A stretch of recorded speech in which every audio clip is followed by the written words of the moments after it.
Alors ce matin déjà, nous avions eu à faire plusieurs activités, notamment une activité qui nous a permis de faire une rétrospection dans le passé, dans notre vie personnelle, dans les problèmes qui touchent notre nation et ceux du monde entier. Alors cette activité m'a permis de savoir que, quelle que soit la diversité de nos cultures, de nos pays, puisque nous sommes au nombre de 16, c'est que tous nous avions des problèmes dans notre pays et que nous sommes une génération qui a une mission et qui doit l'accomplir. Où que nous soyons, nous avons nos problèmes et l'important c'est de trouver des solutions pour y arriver. Donc, nous venons juste de faire un exercice qui se porte sur le leadership circulaire. Donc, ça a été plutôt intéressant et très instructif parce qu'au final, je pense que le but de l'exercice n'a pas été compris au début, mais au final, on a vu que le résultat était loin de ce qu'on attendait parce que nous, dans notre groupe, on était trop dans l'esprit de compétition et on n'arrivait pas à se coordonner. Et à la suite, j'ai compris que seul le travail d'équipe bien fait pouvait réellement nous amener quelque part. Et quand on l'a compris, c'était trop tard, mais l'idéal c'était d'apprendre. Et on a appris qu'on ne peut pas exister sans les autres.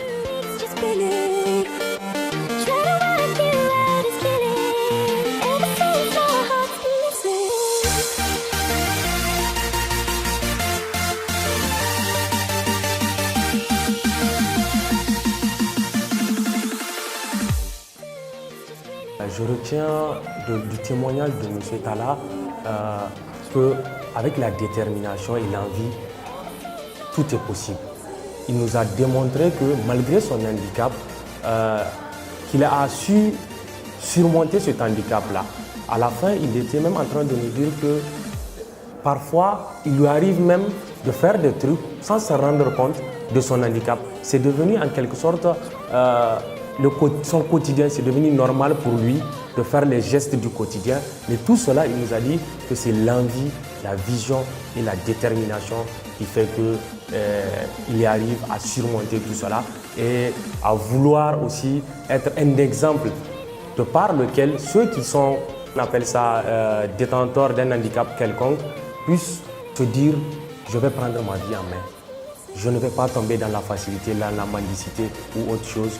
L'handicap n'est pas un frein, c'est même parfois une opportunité pour nous autres.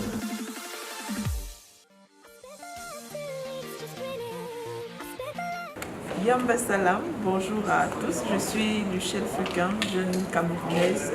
Je participe à la session 15 du programme Civic Leadership du YALI et j'ai été très intéressée par la thématique que nous avons abordée ce matin parce que les questions de paix et de sécurité sont des questions vraiment cruciales qui devraient impliquer tout le monde. Et ce matin, j'ai été encore plus contente de voir qu'on a essayé de voir qu'est-ce que la jeunesse africaine peut faire pour répondre aux problèmes, aux défis sécuritaires auxquels l'Afrique fait face.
Une grande marche commence toujours par un premier pas.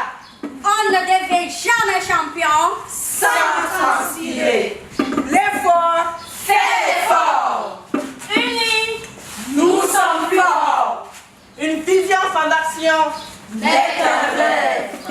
vision suivie d'une action peut changer le monde. Bouger, entreprendre, innover, aller à la conquête des défis. oser et gagner.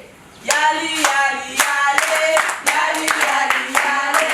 Young African leaders, young African leaders. Yali, yali, yali, yali, yali. Young African soldiers, young African soldiers. Yali, yali, yali.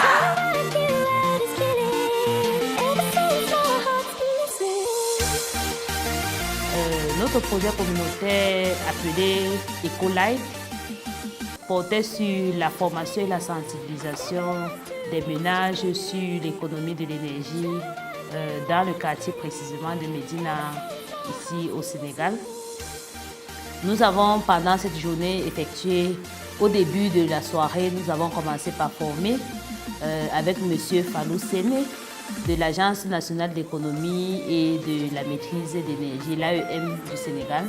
Cette formation sur le projet communautaire nous a plus ou moins ouvert beaucoup, puisque déjà nous pensons déjà au retour dans notre pays, aller dans les lycées par exemple, au pays également et sensibiliser, essayer de convaincre le gouvernement d'ouvrir une agence comme celle de l'AEM dans notre pays afin vraiment de promouvoir l'économie de l'énergie à tous les niveaux.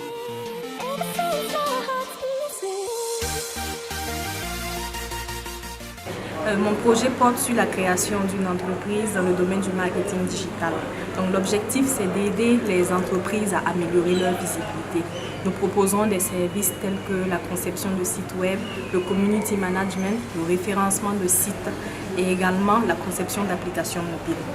Donc, pour la phase de présentation devant le jury a eu à me faire des remarques concernant mon projet. Ils m'ont aussi apporté des conseils. Donc, comme remarque, ils m'ont fait comprendre que nous devons évaluer le marché au niveau de mon pays. Je dois essayer de voir par rapport aux concurrents, qu'est-ce que je peux apporter de plus, quelle est la valeur ajoutée que j'apporte pour mon projet. Et comme conseil, ils m'ont fait comprendre que je pouvais démarrer sans avoir besoin de financement. Donc déjà, dès que je rentre dans mon pays, je peux déjà former une équipe et démarrer même étant chez moi et mener mes activités petit à petit afin de faire prospérer la société.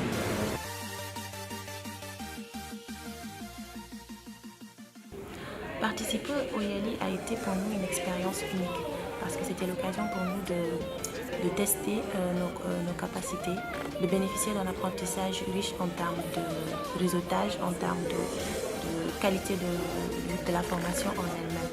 Donc on a eu tout au long de cette formation à développer nos compétences, à avancer dans nos projets respectifs. Et c'est ce qui nous a permis d'avoir une vision synoptique de l'entrepreneuriat africain en général. Donc tout au long de cette expérience, on a eu à rencontrer pas mal de personnes influentes qui auront un impact considérable sur la réalisation de nos projets. On a réussi aussi à rencontrer les partenaires du YALI tels que l'USAID, l'ambassade des États-Unis et autres. À travers ces échanges, on a pu en fait connaître toutes les opportunités qui s'ouvraient à nous en tant que réseau, membre du réseau YALI en lui-même. Et ce qu'il y a de plus beau dans l'histoire, c'est en fait l'idée d'inclusion qui est prônée au sein du YALI. Et à la diversité culturelle, on rencontre plusieurs autres cultures. C'est un plus pour nous dans le plan personnel, aussi bien personnel que professionnel. Et on espère qu'une fois rentré, on pourra mettre en œuvre toutes ces compétences et capacités qu'on a acquises tout au long de ces 3 semaines. Après cette formation, nous espérons que nous serons assez outillés pour provoquer le changement que le YALI attend de nous dans nos communautés respectives. Et comme le disait Nelson Mandela, l'éducation est notre arme la plus puissante pour changer le monde.